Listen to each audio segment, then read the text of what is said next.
Antes de empezar, un agradecimiento a los dragones del vacío y señores del Imperio Infinito. Gracias a ellos puedo seguir trayendo estas historias casi a diario.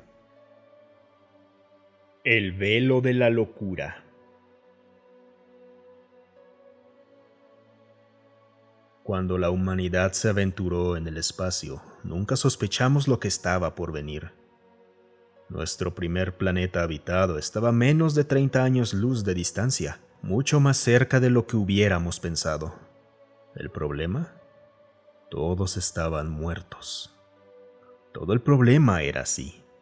Un mundo perfectamente estable, sin problemas que pudiéramos determinar, y aún así parecía que las tasas de suicidio eran la mayor causa de muerte entre su gente.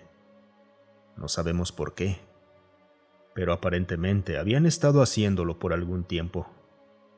Años de estudio posteriores mostraron que esta raza de apariencia reptil había tardado casi 10 veces más que nosotros en alcanzar la era industrial, y no habían llegado mucho más allá de eso. El tiempo pasó, y pronto descubrimos que este no era un caso aislado. Especie tras especie se habían matado entre sí y a sí mismas por una u otra razón. Algunas habían desaparecido tan temprano que solo unos cuantos monumentos de piedra marcaban que alguna vez estuvieron ahí. Otras habían establecido imperios que abarcaban casi una docena de sistemas, pero siempre estaban todos muertos, hasta el último de ellos. Y así viajamos por las estrellas, colonizando los mundos natales perdidos que encontramos junto con otros. Estudiamos a las criaturas en muchos mundos, aunque ninguna tenía vida inteligente.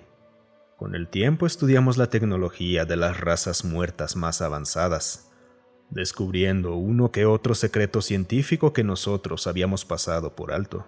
Era bastante divertido ver a la comunidad científica colectivamente golpearse en la frente cuando veían las ideas y conceptos simples que habían omitido. Una vez, y solo una vez, encontramos a una raza sintiente aún viva, en un planeta con 3/4 partes de la gravedad de la Tierra. Un planeta dominado principalmente por selvas, albergaba a una raza de carroñeros insectoides.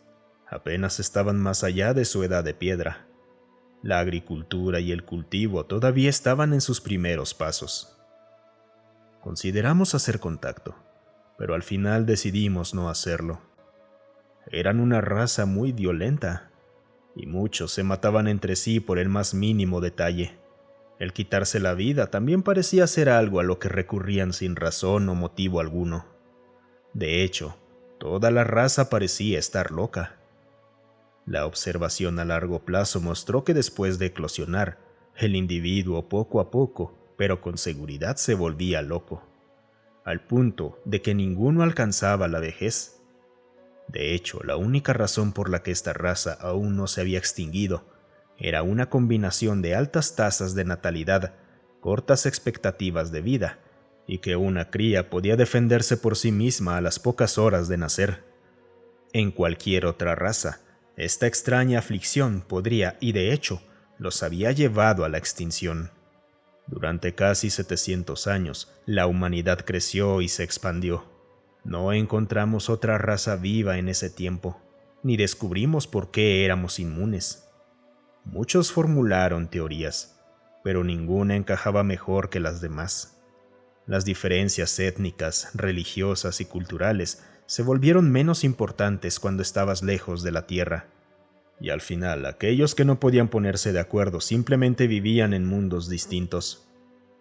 La Alianza de Terra Unida controlaba más del 87% de las colonias humanas desde su asiento de poder en Terra. Algunas facciones rebeldes surgieron, la piratería y el contrabando renacieron en esta nueva era espacial, y la humanidad siguió como siempre lo había hecho. Entonces llegó un momento que cambiaría nuestra historia. El acorazado Supremacy era en esencia una ciudad en el espacio. Había sido construido con nuestra tecnología más avanzada, al punto de que los sistemas se actualizaban durante su construcción, y con una longitud de casi 11 kilómetros, era la nave más poderosa que jamás habíamos creado. La Supremacy fue enviada a investigar un nuevo mundo que nuestros sensores de largo alcance mostraba que tenía tecnología de la era espacial. Estaban más lejos de lo que jamás habíamos viajado, aunque no por mucho. Se asumía que sería solo otro mundo muerto, en el que tal vez encontraríamos algunas materias primas útiles, algunas que ya habían sido extraídas en forma de construcciones abandonadas en órbita. Sin embargo, lo que encontramos fue un puesto de avanzada de una raza viajera del espacio. Su gente aún vivía y en buen estado. Docenas de naves estaban en órbita alrededor de un mundo rocoso y vacío, junto con un astillero espacial para repararlas y reabastecerlas. Eran notablemente primitivas comparadas con las nuestras, y mucho más pequeñas. La más grande quizás tenía unos 150 metros de longitud. Por las cicatrices y daños, junto con la nave a la deriva en las mismas condiciones, habían estado peleando no hacía mucho tiempo.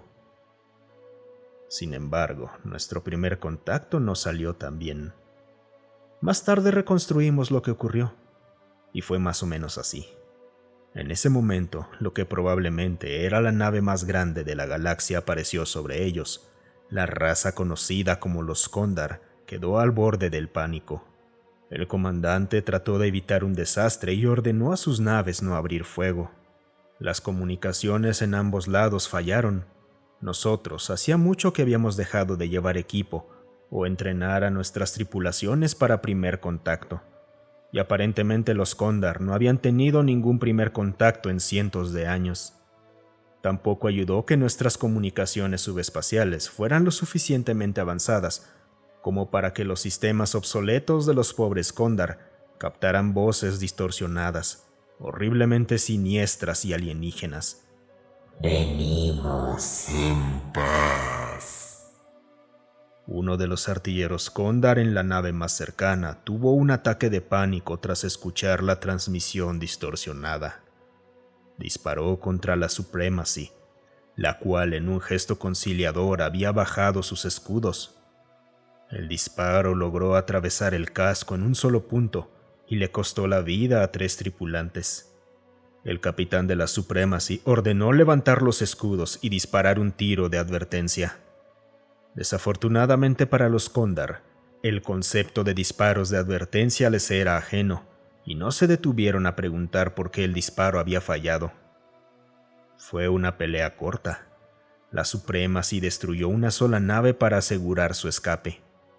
Una táctica triste pero necesaria. Esto solo dañó aún más nuestra reputación. Pronto descubrimos que casi el 3% de la galaxia formaba parte de lo que se conocía como el velo de la locura. Cualquier raza dentro de este sector del espacio, poco a poco pero inevitablemente enloquecería. Las estancias cortas eran seguras, pero más allá de eso, y el daño era permanente en la mente. Aparentemente habíamos estado sentados en el equivalente galáctico del Triángulo de las Bermudas. Y finalmente habíamos cruzado su límite. Cuando los Kondar se dieron cuenta de que tanto nuestro vector de entrada como el de escape conducían directamente al velo, comenzó el pánico.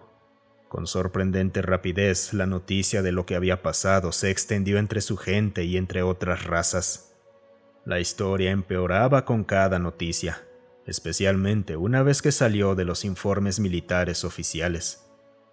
Historias de la titánica nave negra que venía más allá del velo, que enviaba señales en un horrendo idioma oscuro, que aniquilaba docenas de las mejores naves de guerra Kondar en segundos sin razón alguna, y luego desaparecía como un fantasma. Pronto se difundió esta noticia por todas partes. La humanidad se había convertido en el coco del universo. Los ataques de grupos piratas cimentaron aún más nuestra oscura reputación, y con el tiempo asumimos el papel. Cada intento de convencer a la gente de que queríamos negociaciones justas se veía como un engaño. En lugar de pelear una batalla perdida, interpretamos el papel que se nos había asignado. Pronto se nos veía como malvados, pero no irrazonables. Y ganamos tanto miedo como respeto en toda la galaxia. Pocos humanos aparecían a la vista de los alienígenas fuera de las deliberadas y aterradoras armaduras de poder, y los embajadores humanos usaban sintetizadores de voz para sonar como aquella primera comunicación distorsionada. Mirando hacia atrás, en realidad nos ha beneficiado. Tras años de contacto, la mayoría de las razas alienígenas no sabe casi nada de los humanos, aparte de historias de horror exageradas. Rara vez nos molestan, y los que lo hacen nunca regresan a casa. La única información que estuvimos más que felices de compartir con ellos fue la razón por la que podemos vivir en el velo. Resulta que todos estábamos un poco locos desde el principio. Creo que el hecho de que estemos haciendo la broma más grande de la galaxia ya es prueba suficiente de eso. Muchas gracias por escucharme. Si te gustó el video, considera darle un me gusta y dejar un comentario para alimentar al algoritmo.